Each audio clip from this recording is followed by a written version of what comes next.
Et on attaque sans plus attendre avec un premier appel. Bonjour, c'est Stéphane Plaza de Maison à Vendre. Alors, mon cher Didier, j'ai bien étudié le projet immobilier de votre film. Qu'est-ce qu'on a, De beaux logements dans Paris, bien placés, occupés par des familles bien françaises, qu'il va falloir transformer en hôtel du cœur, sur le modèle du resto du même nom, des restos du même nom. Bon, je vous cache pas que ça va pas être facile, Surtout si en plus, comme avec les enfoirés, une équipe de chanteurs tente de nous imposer un spectacle de patronage pour soutenir l'affaire. Mais bon, on va quand même faire une proposition, on verra si ça passe. Pour que tout le monde puisse juger sur pièce, je vous propose donc de mettre en vente les places de cinéma à 8 € le ticket, net vendeur. Merci Stéphane Plaza, bonne idée. Appel suivant.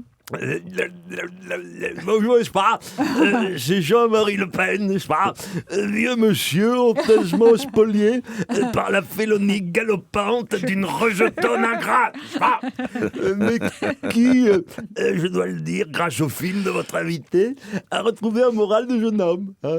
Si j'osais, je dirais même que c'est reparti comme en 40. Vous êtes sensible au SDF et aux sans-papiers qu'on héberge, vous ? Nein, Fräulein Lombroso, nein, Dieu m'en préserve.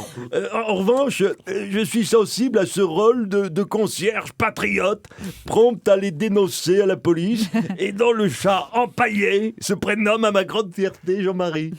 N'est-ce pas ? Alors si Monsieur Bourdon pouvait me fournir ses coordonnées afin qu'elle m'adoptasse, n'est-ce pas ?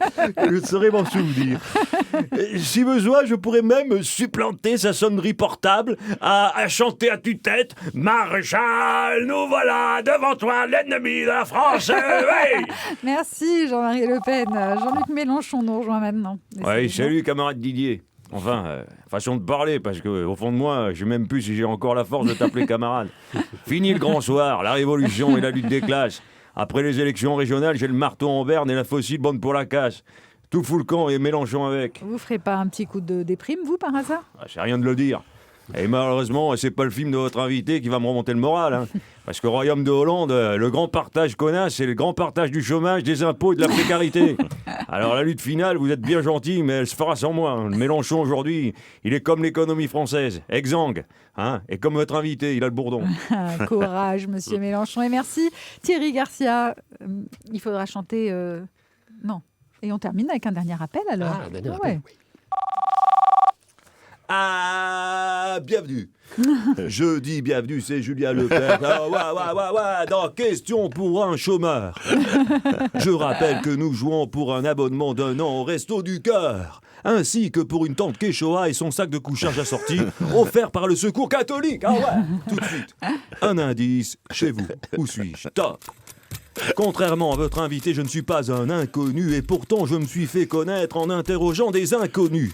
Sosie de l'acteur américain Michael Keaton, j'ai sur la tête des frisettes à faire pâlir un bataillon de caniches nains. Ça fait 30 ans que je hurle chaque soir sur France 3, mais aujourd'hui j'ai enfin une bonne raison de le faire. Je suis Julien Lepers. Ah ouais! Je suis Julien Lepers, futur chômeur, viré de son jeu et qui ne va pas tarder à chercher un toit comme tous les malheureux du film de votre invité. Le grand chef du personnel l'a convoqué à midi. J'ai une mauvaise nouvelle, vous finissez vendredi. Que je l'aimais ce jeu, ce Julien jeu. Lepers, il va nous manquer, même dans les imitations de Thierry Garcia, c'est atroce. Merci Thierry Garcia, c'était Allô les stars.